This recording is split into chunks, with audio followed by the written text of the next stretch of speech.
Welcome to the new Soul Study, Addressing the Disparity of Heart Disease in African Americans concurrent session. I'm Shaniqua Blackwell, the Multicultural Health Specialist at the South Carolina Department of Health and Environmental Control. At SCDHEC, we aim to improve the quality of life for all South Carolinians by protecting and promoting the health of the public and the environment. South Carolina is ranked among one of the worst states for health outcomes in the United States.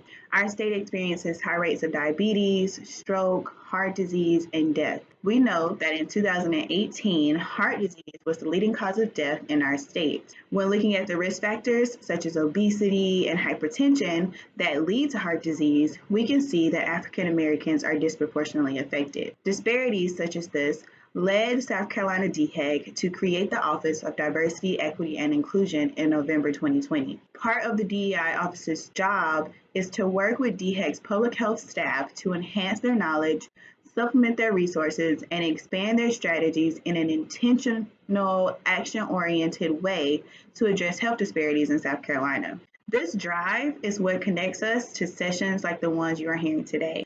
For the session, the researchers at the University of South Carolina's Arnold School of Public Health have partnered with Columbia, South Carolina's Rare Variety Café to conduct the New Soul Study.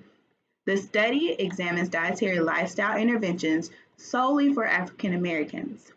You'll learn more about the New Soul Study and some of their results. Today's speakers are John Bernhardt and Mary Wilson from the University of South Carolina, and Alexander Keithrick and Bonita Clemens from Rare Variety Café. I hope you enjoy learning more about some of USC's latest research and how it's impacting the African American community. Good afternoon, everyone. Thank you all for tuning in with us to learn more about the New Soul Study and addressing the disparity of heart disease in African Americans, as Shaniqua gave us a wonderful overview on.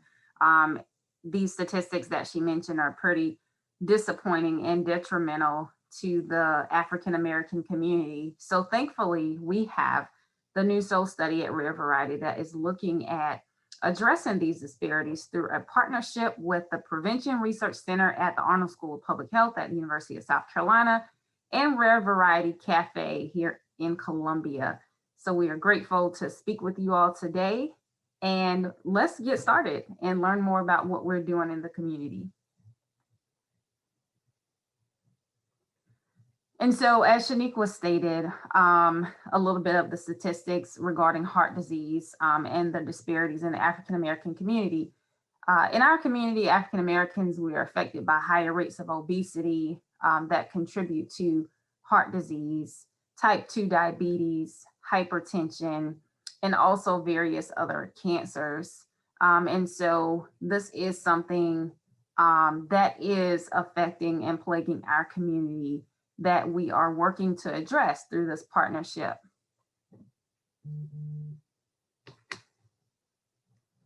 And so if you're not aware, nutrition is one of the primary ways that we can look to address obesity that is a primary risk factor for heart disease.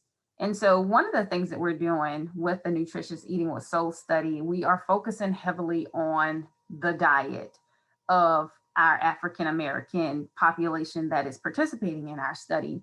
And we're focused on the diet because research shows that weight loss can contribute greatly to reducing risk factors associated with heart disease. And with weight loss, nutrition and what you eat is attributable to 80% of what your weight loss can be.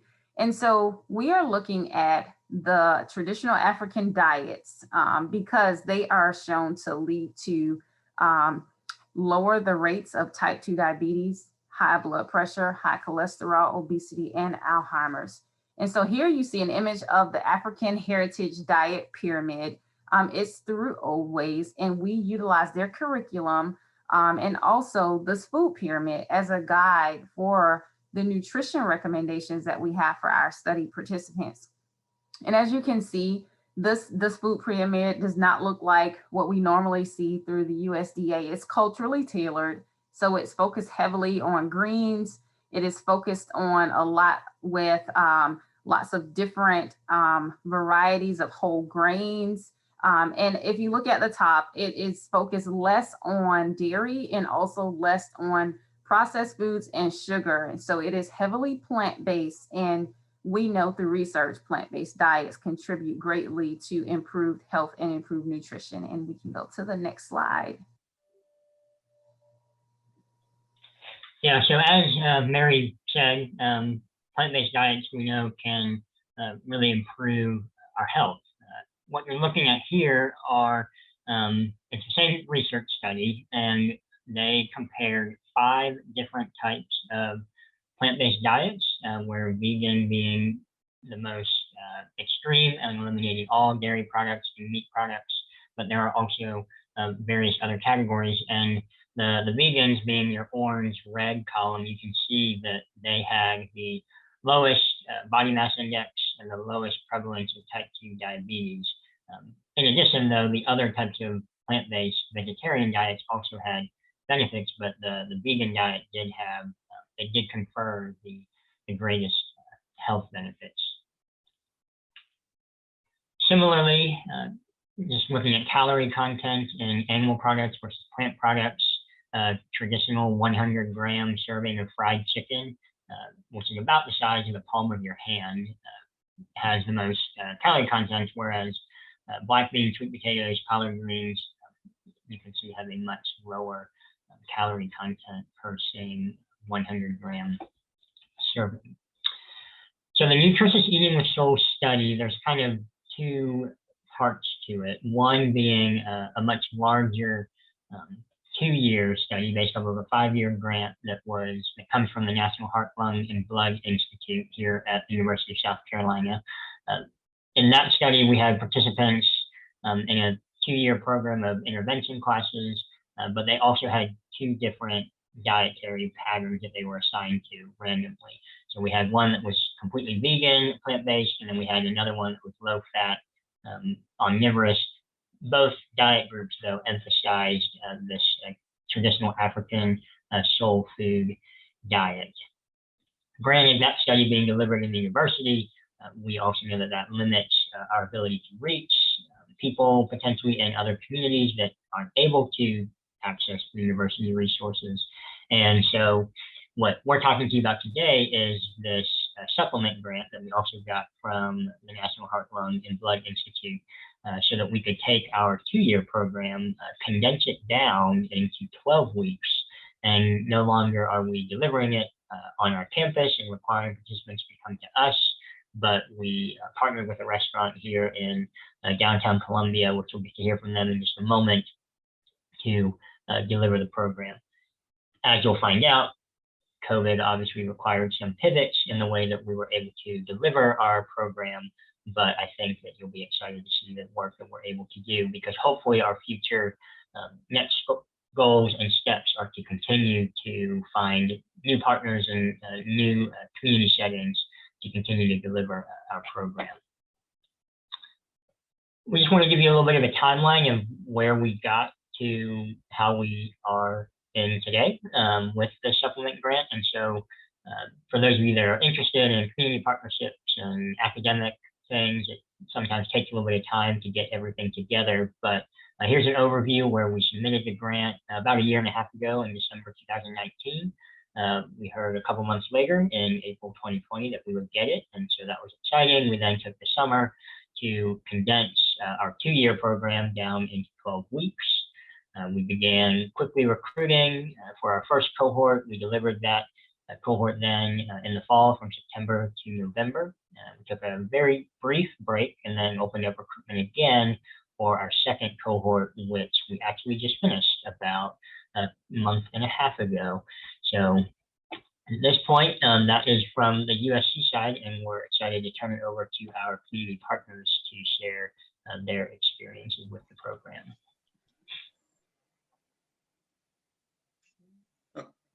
Hi, everyone. My name is Keith Alexander, Rare Variety, owner of Rare Variety Café.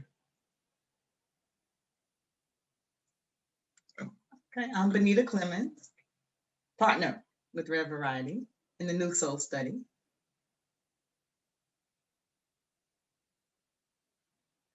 So what does a plant-based diet look like? First of all, it looks delicious, right? You know, in the African-American community, and it may be in other communities, but I target the African-American community. When we hear about vegan or plant-based, the first thing we think about, is it good? Does it look good? Does it taste good?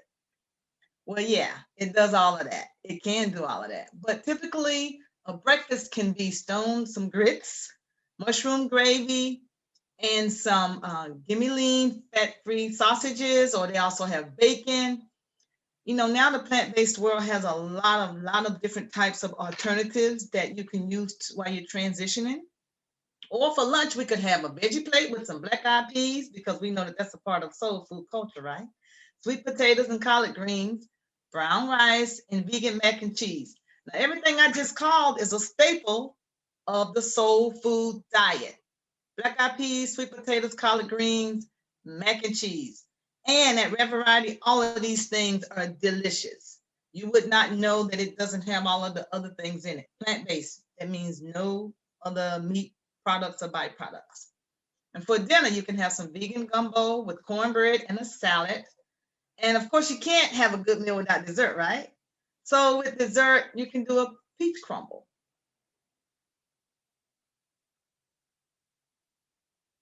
So this is an overview. I had the pleasure and the honor of being the teacher, and I say AKA health coach, AKA instructor of the New Soul study, being in the community.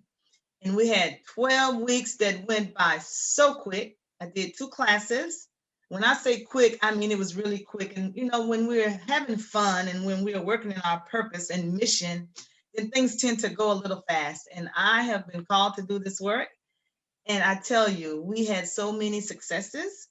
But you know, first class was an introduction and overview. And then, you know, due to COVID, we had to be so creative. We still had a grocery store tour, except it was virtual. So all of my students, I had my little cart. We drove through the grocery store and we saw, you know, how to shop using our new diet, which was plant-based, and everyone in the class was plant-based. So class 3, we talked about the different types of breakfasts, because again, your biggest support that you need is what ideas can we use to eat? So we talked about the breakfast, and we talked about lunch, and we talked about dinner. Now, during these 12 classes, I did 4 or 5 different demos. In addition to giving them ideas, we also wanted to show them what to do. We talked about protein and physical activity, fats and heart disease, fiber and weight loss, of course, stress management and emotional eating. That stress, we know what stress can do to the body, right? And emotional eating. So if you look at this, the whole program, it's a holistic approach. And the batch cooking, that was like one of the most fun, because people don't really like to spend hours and hours in the kitchen, especially the parents who, you know, after the kids go to school, then they pick the kids up or get them offline. Then you got to cook, you got to grocery shop. It can just be real tiring trying to cook every night. So again, one of my favorite classes is the batch cooking. And I did it right from my kitchen. And, you know, we could make like 5 or 6 meals in less than an hour, because I only had an hour to teach the class. And yes, so that batch cooking is really a lot of fun. And then we talked about, of course, traveling in restaurants and holidays. My family likes to laugh at me, and they said I have become my grandmother, because my grandmother traveled with food. She's 94 years old. And so during her years of traveling, it was a must. You know, we had to pack our food. Well, some kind of way that is inside of me. So I travel with food, but in the class, we talked about, you know, you can pack some things like nuts or some peanut butter crackers or some pretzels. But we talked about traveling in restaurants and how you order from the menu. And of course, during the holidays. The first class was during Thanksgiving, Christmas, and New Year's. Now, that could have been a real big challenge for us, right? But our students were ready for it, and they succeeded during the holidays. And of course, we had a closing and a celebration. And every student can tell you, I told both cohorts, this is day 1, but I promise you, it's going to seem like class 12 is going to get here really quick, fast, and in a hurry. And each time it felt that way, again, because The program is designed to be very informative. They can see the results really in 7 days. They just follow the program and do the work. Time just goes by again because we're having so much fun. And that's an overview of the program.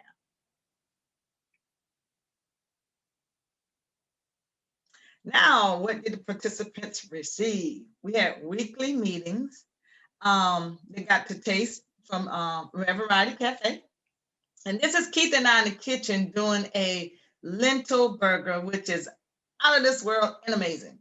Just very good. Wish we had some here for you today. We talked again about stress management and emotional eating. And I have written a book about stress management, how to unstress, because I know the effect of that. And again, you know, we did the grocery store tour. We met once a week for 1 to 1 hour and 15 minutes for 12 weeks.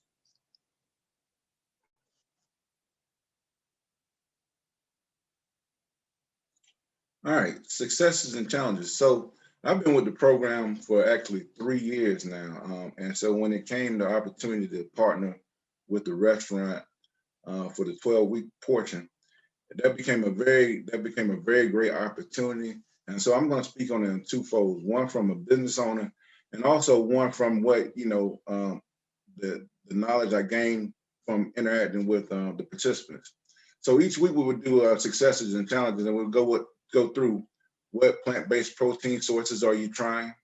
So, you know, oftentimes participants will come and want to know what type of protein or how could they cook a protein, maybe a bean, for instance, maybe a lentil. So if I didn't know how to do it, I would go call my friend Bonita and she would give me some advice. So, but it was always good that the participants had access to ask us about recipes and how to cook different things at the house.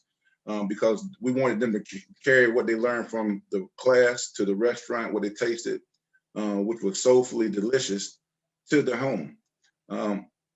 What was more difficult than you expected?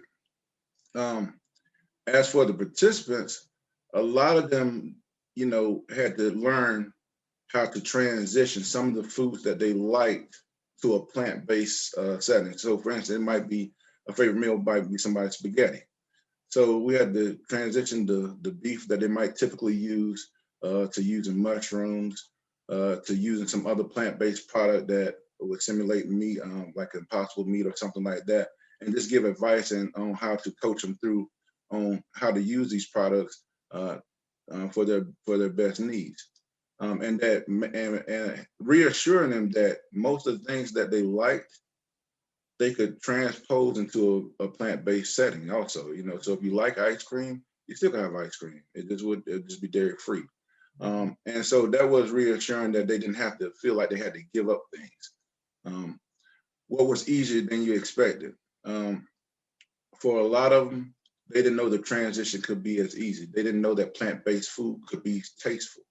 A lot of people were fearful of that. There's a big stigma in the African American community about plant-based foods. You know, sometimes it's tied to religion, sometimes it's tied to different things.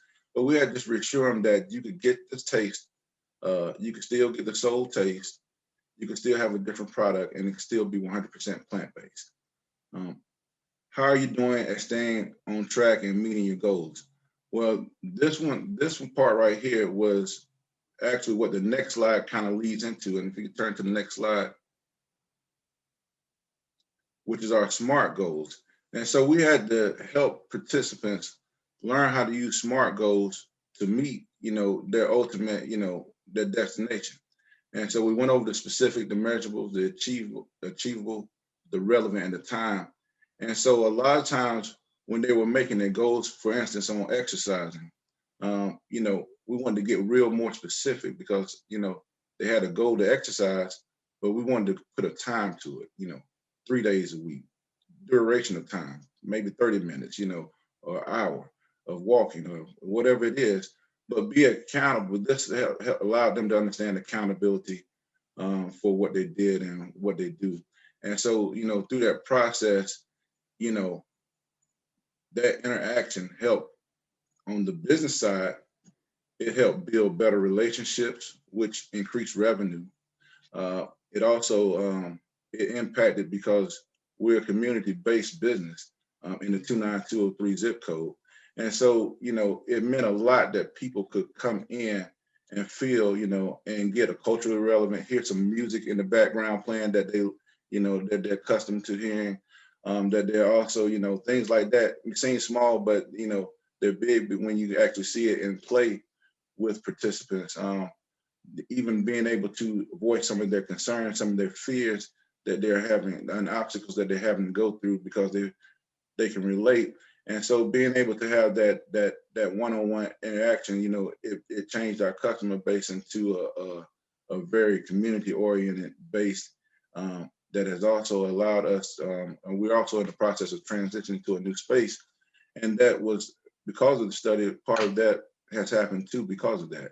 And so it allowed us on the business side to grow, allowed us to look at our SMART goals as well, and allowed us to how to educate people on how to better enrich their lives through plant-based foods. Benita, do you have anything to add about your experiences being a facilitator and successes and challenges and SMART goals? Absolutely. One of the things in terms of challenges, and this happens, and it still happens to me, when a participant or someone, maybe someone who's listening, decide that they want to transition to a plant-based diet, sometimes the friends and family is not on board. And they make comments and, you know, they look at you a little funny. So sometimes that can be a challenge for people, some of our participants, particularly when the mom is in the study and the children do not want to be in it. They want what they want. And, you know, so mom is struggling internally, like, I got to do this. I got to feed this. Or sometimes the spouse like, no, I'm not doing it. So she has to prepare 2 or 3 different types of meals. And we were able to get through those struggles. Sometimes I just say, just don't tell them what they're eating and they'll be okay. And sometimes we have to do that because it's regular food. Plant-based food it's food, minus anything that has any meat, byproducts, meat itself, dairy, collard greens. You know, you might go to the store and it's got this thing plant-based on it. Well, it's always been plant-based. Marketing makes things confusing. So sometimes the challenges we've had is just because people are not clear. They're confused by the marketing. Okay, so that's one of the challenges. Some of the successes, we actually have the last class, between the last 2 classes, people say this program saved my life. Now we can't put a measure to that. When someone says this saved my life, that's an amazing, again, there's no value. What's the cost of life? It's priceless. So this work for me has shown me the priceless value that it has. And it's been an amazing journey.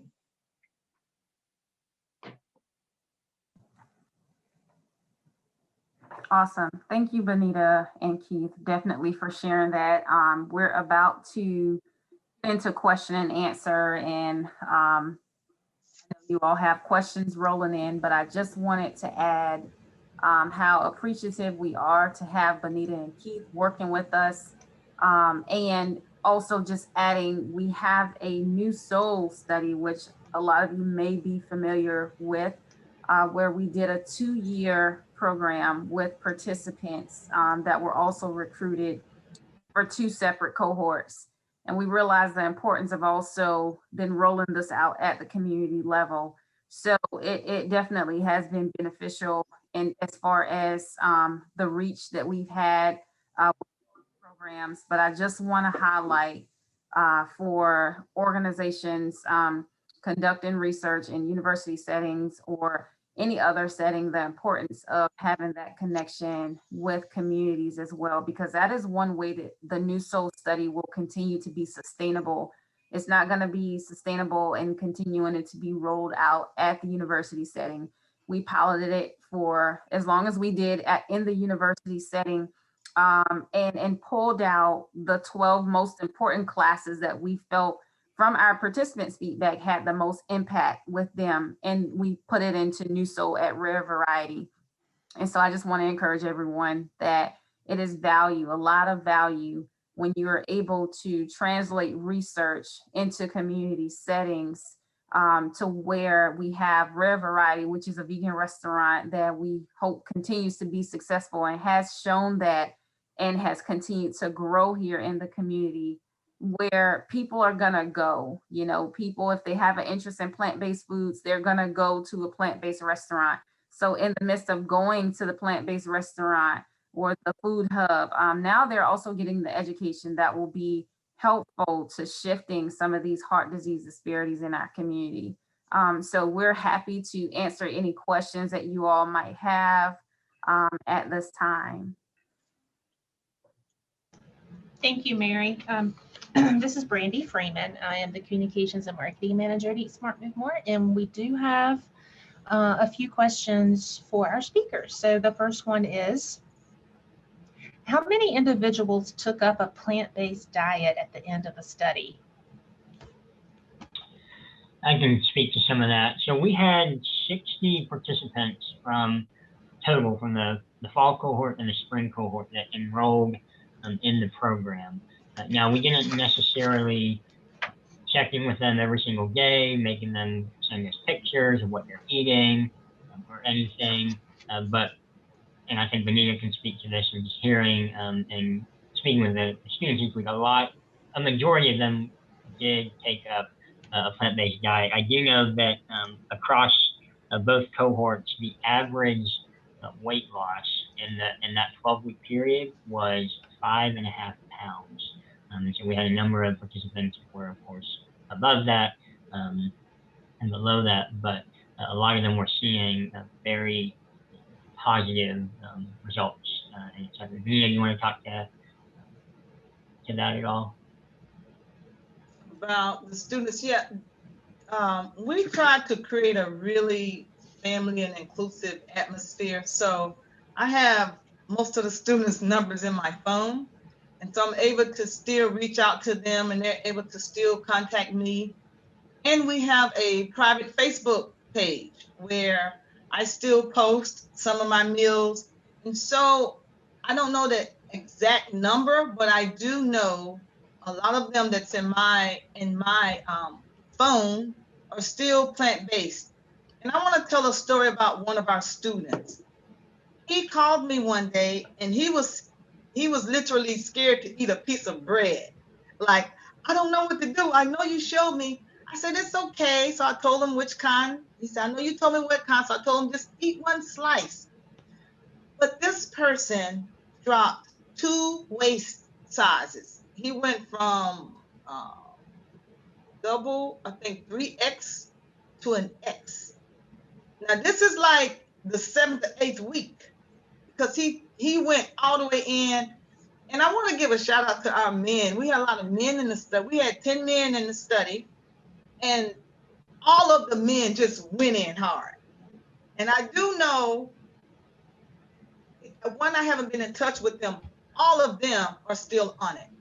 We do know that men lose weight a little quicker than women, but we would tell them this was not a weight loss program. It was a lifestyle changing program. Weight loss is a side effect, right? Where do you get good side effects from? So weight loss was a side effect, but they had so many other benefits until they wanted to stay on this in this lifestyle.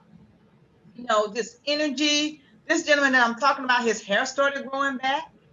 He was working at a high school. He could now run with the students. He was a coach, and he said he just felt so alive. And he said he's never, ever, ever, ever going back to the way that he was eating. And so we've had that from a lot of people, because they, again, not only lost weight, but they saw this plant-based eating style just beneficial in so many areas of their lives. Okay, that's awesome. And I wanted to add to that too, because, you know, as far as how many participants we had. And I just want to reiterate that that was just the 12-week program. And we had to cap it off. So that does not represent the number of people that were interested and accepted into the program. We had eligibility criteria. And so everybody that was interested, unfortunately, due to space requirements and limitations on the amount of funding that we received, and to make sure that we had adequate funding to serve each student, each participant in the program. That does not represent how many people were interested. And I will also say from our larger study, our 2-year program, in our first cohort, we had 67, which it was capped for 60. And we kind of allowed, had some means to accept more participants. And then our second cohort, which we're getting ready to end, we had 92 participants. And again, that by no means represents how many people are interested. And when we talk about interest and enrollment, I also want to reiterate that it is all in the presentation. When you are looking to have community participants in a research study or in a healthy lifestyle change program, it's all about how you package it. Notice that we have members of the African American community serving in positions that are teaching our participants. That is very important culturally. And so with any program, healthy lifestyle change program, if you have a target audience, which most do, it's very important to have representation of your target audience that is serving that population, because all of the issues related to slavery and how our ancestors were forced to change the way they ate, where soul food derived out of here. All of those issues were able to be addressed in a way where participants felt comfortable sharing and felt comfortable discussing these topics, felt comfortable talking about how stress and the stress of being Black in America affects their emotional eating. So, it's important to make sure that cultural aspects are addressed in programs like this, because a lot of times when it comes to people who are affected by overweight, obesity, or lack of physical activity, there are a lot of underlying issues that have to be addressed, sometimes first, or at least having somebody that can understand and relate, and being in an environment where you're comfortable speaking about what's happening in your life right now, and being able to bring in experts in those areas to have these conversations and facilitate conversations with your program participants. So I just wanted to add that piece in there as well. Okay. Next question is, do you find it difficult to recruit for a plant-based diet considering the geographical area we reside? The South is known for deep fried everything, including meat. How did you handle hesitancy? I can speak to some of that. So recruitment was, again, a lot of what Mary talked about, having the importance of your representation from your community partner that's on your leadership. I mean, Benita and Keith were great voices of getting the word out about the study for us. We had participants in our main study that were able to help with that. One thing, of course, social media is so popular these days. We even found that radio ads were particularly effective for recruiting men to be in the study. But as far as the hesitancy goes, we did our best whenever we were enrolling participants, contacting them, letting them know that they were eligible. We did ask multiple times. We kind of laid out before them what exactly a plant-based diet contains and what it does not contain. We let them know that there are a lot of people that are really interested, and we don't want to necessarily take a spot away from them, and so we tried to make it very clear. We even after we met with them one-on-one, we brought them into an orientation session where they got to meet all of us. They got to meet Pete, they got to meet Benita, and we tried to really repeat over and over again, like, this is what we're asking you to do. Are you willing to commit to this? And if not, that's okay. We weren't going to say, that's bad, and maybe it's not the right time. Hopefully there will be other opportunities for you to participate. But we did try to give them time during the orientation to kind of talk about, like, what were they afraid of with adopting a plant-based diet, what were they looking forward to, and then kind of let them sit with it a little bit longer to be like, is this something that I really want to sign up for? So that's kind of how we tried to spring out hesitancy. It wasn't seen as anything bad by any means, but we just wanted to let them know what they were signing up for up front. Okay.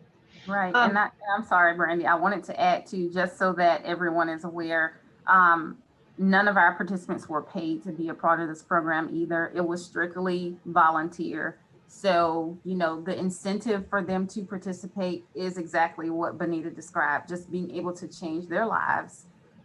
Because at some point, you know, people get to a point where they're like, listen, I know the route my health is taking me. I'm not happy with this. I see the statistics. You know, my grandma had high blood pressure and she had a heart attack and she died. And I don't want that for myself. And I want to be around longer. And so our participants were strictly volunteer. No one was forced to be a part of the study. They weren't paid to be a part of the study. So the incentive was being able to take advantage of all of this free information and free coaching that we had available. And just like John described, seeing results of participants in our larger study and wanting to be a part of the process for themselves. And to add to that, we even had, you know, some physicians' offices that were also passing out information. You know, we reached out to a lot of people when it came to recruitment, because if you're not aware, most physicians are not trained to offer nutrition counseling, and it is not something that a lot of the times is mandated in medical school curriculum. And so when people want this type of information, they usually have to pay for it. They have to seek it out themselves. And there's a fee associated with it from a nutritionist or a dietitian.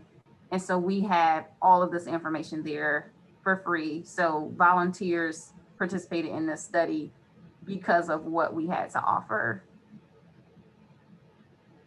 Okay. Next question. I work at a health department in Indiana, and pre-COVID, we had a cooking class that was free for the community. Can you give me some advice on how to encourage people to come and partake? We are working on adding in different cultural flavors. As Mary said, it's all about the presentation and who are you trying to target. You got to have a group that you're trying to target, because you can have something and think it's for everybody. No, you know, on the business side, when it comes to marketing, you have to first decide who your group is that you want to target, and then you make it relevant to that group. Now, there are some foods we targeted African Americans, so we knew what foods not to say we're going to cook. Some foods they're just not interested in knowing how to cook, because that's not a part of what they're familiar with. We did, however, you know, introduce them to some things. So I would say first, decide who your target population is going to be, and then make the classes relevant to what that group would want to already eat. Right. That would help. And then beautiful pictures and make it look very good. And it has to be some level of fun and excitement about it. And they'll come, because people love cooking classes. Yeah. And I'll also say, to add to that, you know, it's important to have trust within the community that you're trying to reach. It's important to have that established beforehand, because if I'm an organization and if I'm not actively doing any community outreach, or I don't have, you know, members on my staff who are volunteering in different capacities in the community that are well known or even partially known, or have somebody that knows somebody and they're like, oh, I can vouch for this person, it's going to be a lot more difficult to recruit and to invite people in to cook with you, especially depending on the population you're trying to reach. For a lot of people, cooking can be very, very personal. And it does involve an element of trust as well. So I would definitely say it is going to have to be some community engagement prior to just beginning to offer events and wanting people to come. You know, they need to know who you are. They need to know what you represent and what your values are for your organization. And they need to know that they're a part of whatever vision you have for your organization. I hope you enjoyed the session. I want to thank all of our speakers for your time and expertise.